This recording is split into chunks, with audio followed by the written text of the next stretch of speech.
Standby, kamera ready, sound ready, 3, 2, 1, action. Assalamualaikum warahmatullahi wabarakatuh. Perkenalkan, nama saya Salul Azhar Nisrina dari kelas HTM 3C dengan NIM 050204240078. Pada kesempatan ini saya akan menjelaskan salah satu kebijakan publik Indonesia yang sangat aktual, yaitu peralihan sistem pembayaran tol dari kartu elektronik menuju sistem multi-lane free flow atau MLFF, yaitu pembayaran otomatis tanpa berhenti. Kebijakan ini sedang diterapkan secara bertahap oleh pemerintah melalui BPJT dan Kementerian PUPR sejak tahun 2024 hingga 2025. Sistem ini dianggap lebih cepat karena mengurangi antrian dan meningkatkan efisiensi lalu lintas. Namun, sistem ini menyebabkan beberapa fenomena ketatanegaraan, yaitu kesiapan teknologi, kemungkinan kesalahan deteksi lalu lintas, terus yang terakhir potensi kriminalisasi pengguna. Dalam video ini saya akan menganalisis kebijakan tersebut dengan menggunakan kaidah fikih, sehingga dapat dilihat apakah kebijakan tersebut sesuai dengan prinsip-prinsip hukum Islam atau tidak. Kemudian saya akan menunjukkan salah satu video tentang MLFF.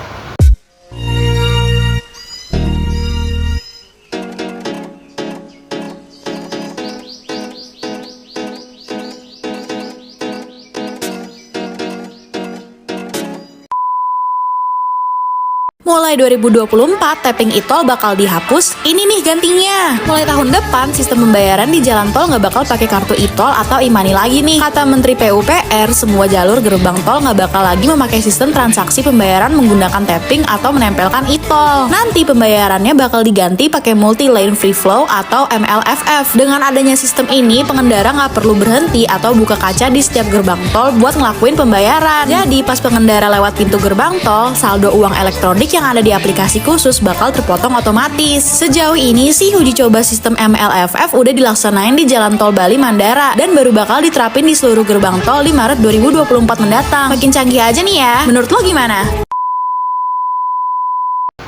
Nah, berdasarkan video tersebut, di sini saya akan menganalisis kebijakan penghapusan pembayaran tunai dan transisi menuju MLFF.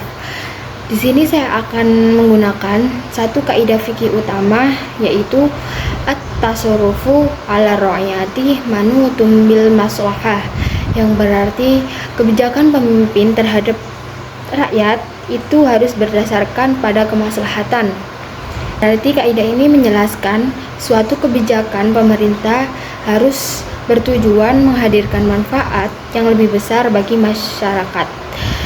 Jika suatu kebijakan tersebut memberi kemaslahatannya nyata dan mengurangi kerugian, maka kebijakan tersebut diperbolehkan, bahkan dianjurkan menurut fikih. Jika kita kaitkan dengan MLFF, pemerintah ingin menciptakan kemaslahatan yang berupa kelancaran lalu lintas, mengurangi kemacetan di gerbang tol, mempercepat waktu perjalanan, serta membuat proses pembayaran lebih praktis tanpa harus berhenti. Selain itu, sistem ini dianggap lebih efisien dari sisi operasional karena tidak membutuhkan banyak palang pintu atau interaksi langsung yang berpotensi mengakibatkan antrian. Dari tujuan besarnya, kebijakan ini memang terlihat membawa manfaat yang cukup besar bagi masyarakat yang mobilitasnya sangat tinggi. Namun, meskipun membawa manfaat, kebijakan ini tetap memiliki beberapa resiko yang perlu dipikirkan matang-matang.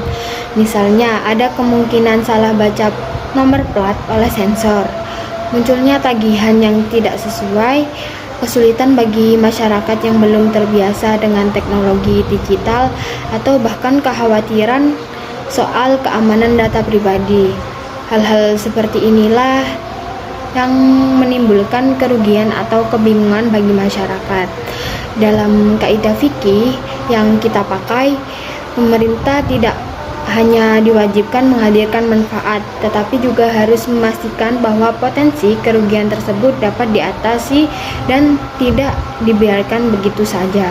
Karena itu, kebijakan MLFF akan sejalan dengan kaidah fikih apabila pemerintah mampu memastikan bahwa manfaat lebih besar daripada kerugiannya. Artinya, pemerintah harus memberikan masa transisi yang cukup, memberikan sosialisasi yang jelas kepada masyarakat, memberi sistem agar akurat, serta menyediakan layanan pengaduan dan koreksi tagihan yang mudah diakses.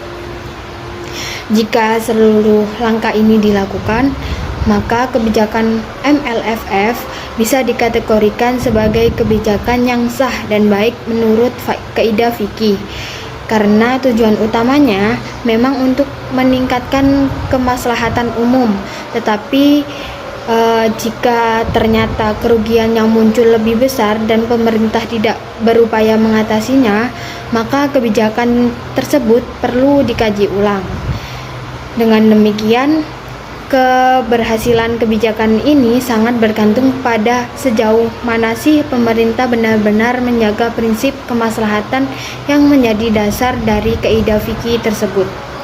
Berdasarkan analisis kaidah fikih di atas, kebijakan penghapusan pembayaran tunai dan beralih ke MLFF pada dasarnya sesuai dengan prinsip kemaslahatan dalam hukum Islam. Namun, kebijakan ini wajib dijalankan secara bertahap dengan menghilangkan potensi mudorot, memperbaiki keakuratan sistem, serta memastikan bahwa masyarakat tidak mengalami kesulitan.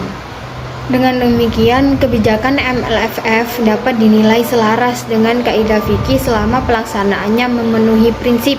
Yang pertama, kemaslahatan, yang kedua, keadilan, yang ketiga, kemudahan, dan yang terakhir, penghilangan mudorot. Demikian pemaparan yang dapat saya sampaikan.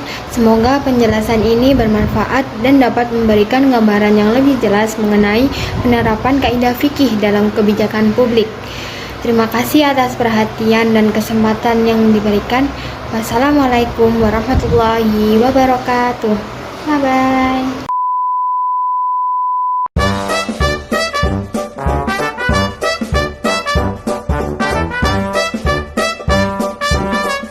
Wow.